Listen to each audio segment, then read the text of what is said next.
Good afternoon, it's meteorologist Michael Feca. Welcome back to the 2:30 afternoon news and weather update. We stream this out to all of our streaming platforms as well as to Facebook Live and YouTube Live. So if you are joining us from either of those platforms, please feel free to leave a question or a comment down below. Hopefully I'll be able to answer any questions you might have as I go through the forecast here, but if not, I'll go through at the very end and see if I can answer anything individually for you. But let's get started. What are we watching here? What are our headlines for our weather forecast?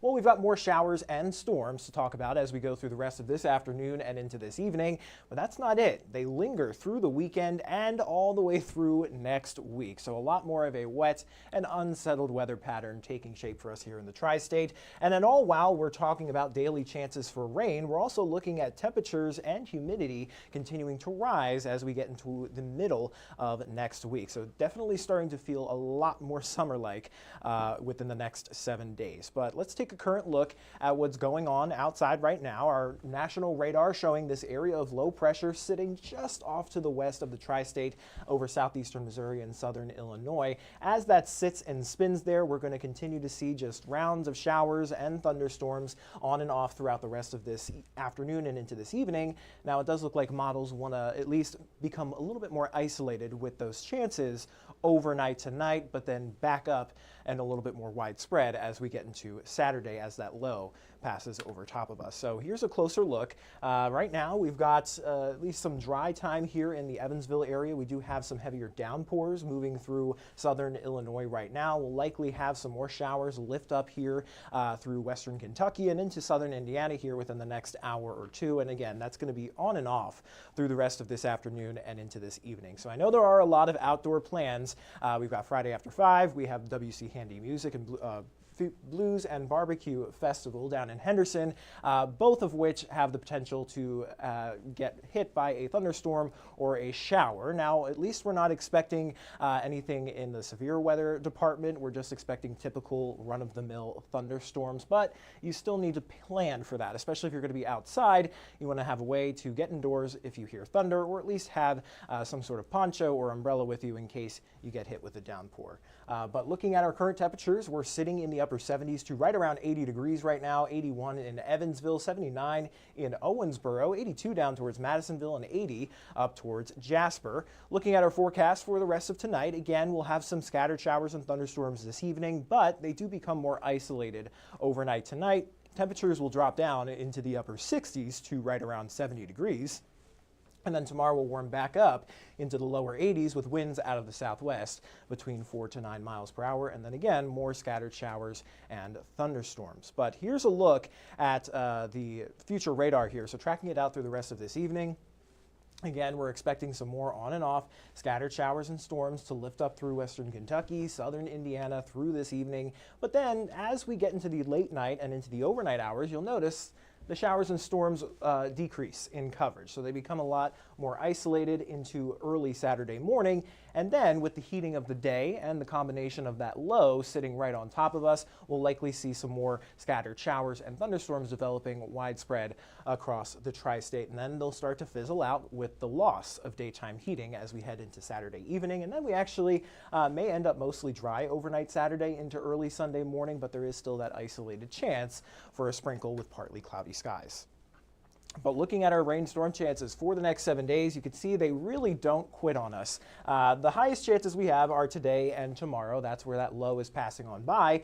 But then we have a frontal boundary that's going to lag for Sunday on Father's Day. So that is still going to create the chance for at least a few isolated showers or storms. But I will say it looks like the coverage of those showers and storms on Sunday will be less than what we're experiencing today and tomorrow. So that is good news. And then as we get into the beginning of next week, that's when we're going to start to see that heat and humidity really take shape over the region. And that's where we start to get those afternoon pop-up type thunderstorms each and every day. So the point here is that it's not going to be raining every second of every day. for the next 7 days, there is just that chance. I know a lot of folks were concerned about that. They were like, geez, how much rain are we really going to be able to handle here? And I do want to emphasize it's not going to be every second, but it will be at least every day at some point. But looking at our longer range European model, there's that low pressure system. So here we are Sunday. It is going to be off to our east for Sunday, so that's why we have a little bit less coverage in terms of those showers, and that's good. And then as we get into Monday, we'll still have that chance for maybe a few isolated sprinkles,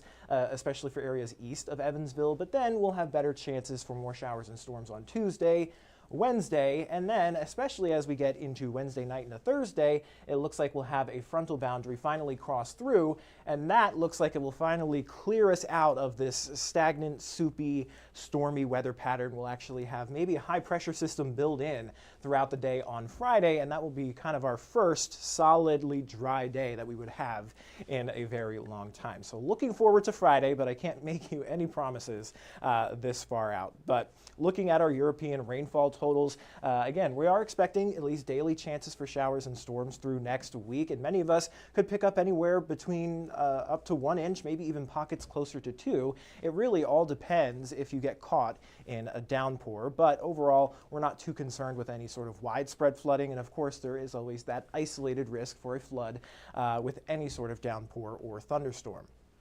Now we're talking about how active it's going to be here with daily chances for showers and storms, but I do want to point out here that we're not really too concerned with any severe weather threats. We do have that level 1 risk just off to the southeast of the tri-state, but it does not include any of our areas, so we're still just highlighted for that general risk. And then that general risk continues into tomorrow. So again, I don't want to completely rule out the chance for a stray severe thunderstorm warning, but again, I'm really expecting these to be mostly innocent, especially as we go through the weekend and into the beginning of next week. Here we are on Sunday, still just highlighted for ordinary thunderstorms. Now, with all of this rain that we have in the forecast here, I do want to talk about, what is the best way to escape the rain? Is it better to run or is it better to walk? It's a question everybody always asks themselves, and we get varying answers all the time.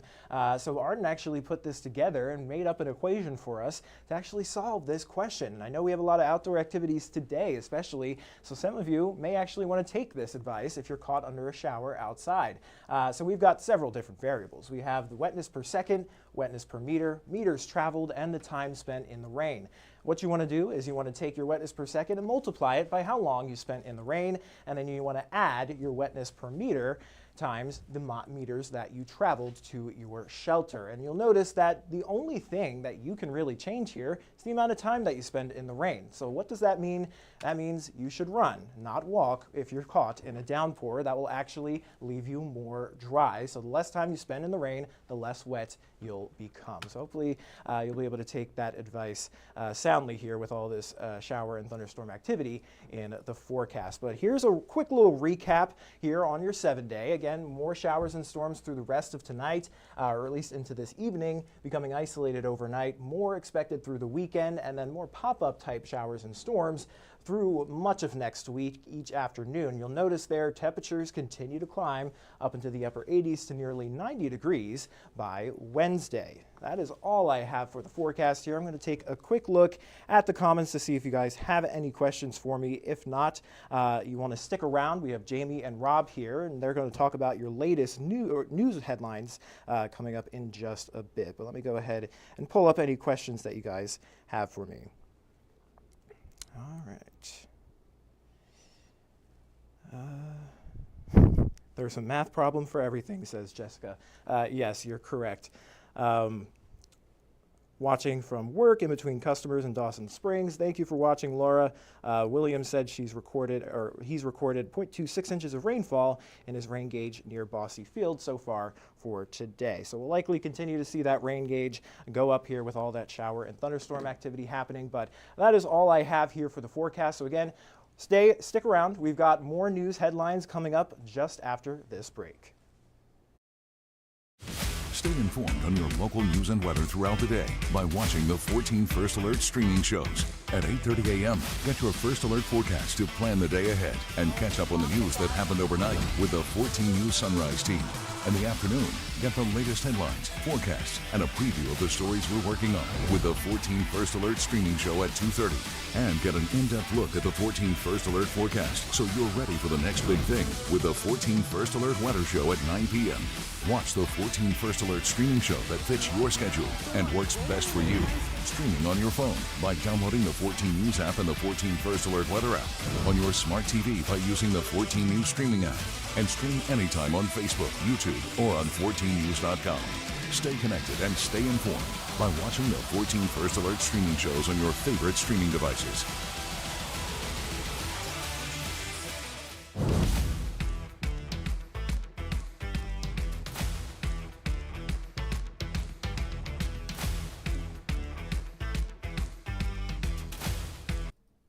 Live from 14 News, this is a 14 Digital News Desk update.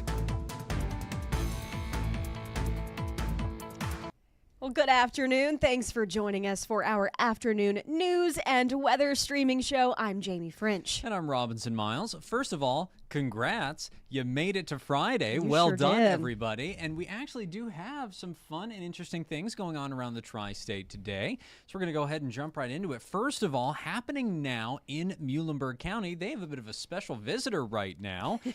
Governor Andy Beshear is in town for a groundbreaking ceremony at a new manufacturing facility. Yeah, this company is called BE&E. They're based out of Indy. They make equipment like conveyors and storage bins. Those would go into factories for industries like wood processing, animal feed, chemical production, and recycling. So we know we've got a lot of factories around the tri-state. They're going to make the things that need to store and produce all of those materials. So this is actually the very first business that's going to be built at the Paradise Industrial Park in Greenville.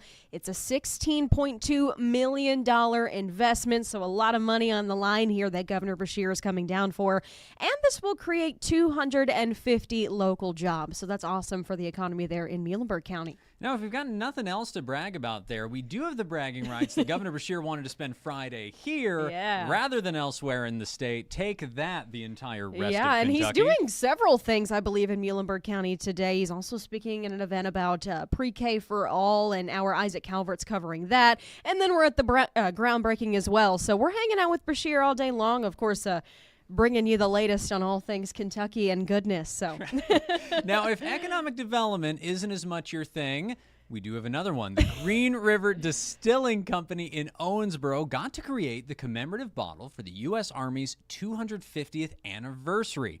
Now, yesterday, officials held the first sip ceremony to debut the bottle in North Carolina. yeah, so this video you're seeing here, this is how they did their drop, their release. It was an all-veteran parachute team. They catapulted through the sky, and they delivered the very first bottle of that commemorative whiskey to a group of veterans and active duty Army soldiers that were waiting there on the ground. Then they had a ceremonial toast. It was led by retired U.S. Army Colonel Mark Irwin.